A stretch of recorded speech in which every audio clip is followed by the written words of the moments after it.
오늘 본문 말씀은 청지기에 대한 가르침의 말씀입니다. 누가는 돈에 관한 비유에 이어 돈에 관한 실제적 가르침을 이야기합니다. 10절에서 13절 말씀은 충성을 강조하고 있습니다. 다른 번역본에서는 성실로 번역되어 있습니다. 하나님 나라 백성은 하나님이 주신 재물을 청지기 정신으로 성실히 사용해야 한다는 것입니다. 칼빈은 만인 제사장주의를 부르짖었습니다.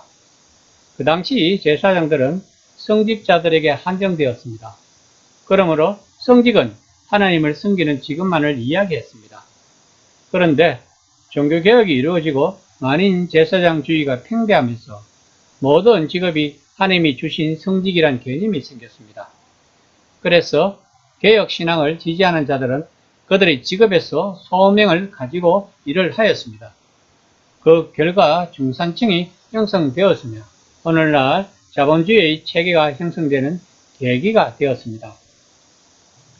아마도 칼빈의 신학을 받아들인 당시의 개신교 교인들은 오늘 본문 말씀의 영향을 받았을 것입니다. 예수님은 작은 것에 충성된 자는 큰 것에도 충성되고 작은 것에 불의한 자는 큰 것에도 불의하다고 10절에서 말씀하십니다. 그 당시 대부분의 이스라엘 백성들은 하루하루 먹고 살기가 힘들 만큼 궁핍한 생활을 하는 수준이었습니다. 그런 그들에게 작은 것에 충성하라는 말은 무엇일까요? 그 마음에 탐심을 품지 말라는 것이 아닐까요? 이 탐심은 10계명 중의 10번째 계명이며 모든 죄의 근원이기도 합니다.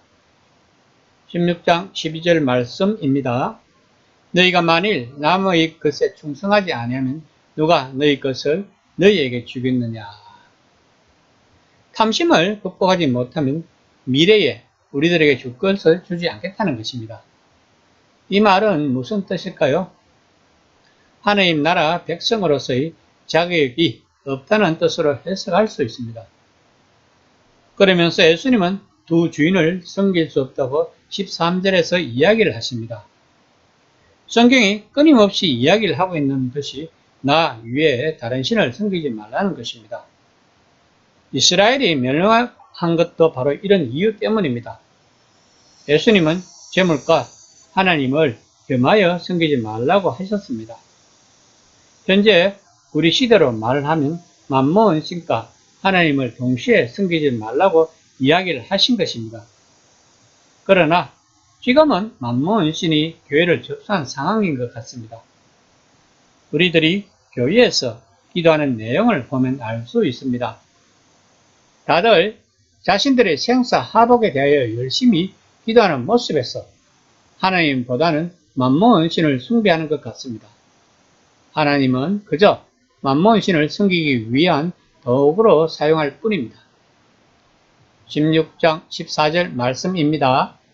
바리새인들은 돈을 좋아하는 자들이라 이 모든 것을 듣고 비웃거늘. 이 당시 부는 하나님이 주신 것으로 생각했기 때문에 축복으로 생각을 했습니다. 이 당시 대부분 극빈층에 속하여 있었고 극소수의 부유층이 있었습니다. 그러므로 바리새인들이 비웃는 것은 당연합니다. 아마도 이런 생각을 했을 것입니다. 충성할 물질도 없는데 무엇에 충성한단 말인가? 이에 대한 예수님의 대답은 하나님의 기준이 사람의 기준과 약간 다른 정도가 아니라 정반대라고 15절에서 강력하게 주장하십니다. 16장 16절에서 17절 말씀입니다. 율법과 선지자는 요한의 때까지요. 그 후부터는 하나님 나라의 복음이 전파되어 사람마다 그리고 침입하느니라. 그러나 율법의 한 핵이 떨어짐보다 천지가 없어짐이 쉬우리라. 예수님이 오심으로 새로운 시대가 도래했습니다. 그러나 새로운 시대에서도 율법과 선지자, 즉 구약은 유용하다는 것입니다. 율법은 하나님이 하시는 일을 지시하는 참된 표지판입니다. 따라서 하나님이 예수님을 통해 자신의 뜻을 행하실 때 율법과 예언이 그 일을 직접 할 수는 없었더라도 그 중요성을 인정받을 것입니다. 쉽게 이야기를 하면 구약 성경은 우리가 살아가야 할 지침서라는 것입니다. 그것을 설명하기 위하여 무릇 자기 아내를 버리고 다른 데 장가 드는 자도 가늠함이요. 무릇 버림받은 여자에게 장가 드는 자도 가늠함이니라고 18절에서 말씀하십니다. 이 당시 유대 사회에서는 이혼을 통하여 다른 여자와 간음을 합당하였습니다. 그만큼 이혼의 사유가 많았던 것입니다. 이들은 겉으로는 율법을 지키면서 안으로는 자기들의 육체적 욕망을 채우고 있었던 것입니다. 예수님은 이런 비유를 들면서 하나님의 율법의 영원성과 절대성을 강조하고 있는 것입니다. 오늘 본문 말씀은 충성을 강조하고 있습니다. 충성된 돈 사용, 돈보다 하나님에 대한 충성, 내면의 모습만이 아니라 마음의 충성, 그리고 예수님과 시작하는 하나님 나라에 대한 충성, 이 모든 것이 현재 우리가 가져야 할 덕목인 것입니다.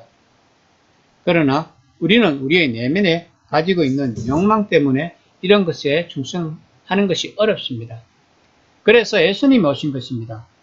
예수님이 오심으로 우리는 하나님과의 관계가 회복되었고 우리들 안에는 하나님의 영이 내재하고 있는 것입니다. 그 성령이 우리들의 욕망을 잠재우시는 것입니다. 이것이 날마다 우리가 치러야 할 영적 전쟁인 것입니다. 율법과 선지자, 즉 구약이 바로 영적 전쟁의 지침서인 것입니다. 그러나 그 율법을 우리들의 힘으로 지킬 수가 없습니다. 그래서 우리는 성령 하나님의 도움을 받아야 합니다. 이것이 기도인 것입니다. 기도는 우리의 생사화복을 위한 것보다 우선되는 것이 우리 내면에 도사리고 있는 욕망, 즉 죄를 없애기 위한 무기입니다.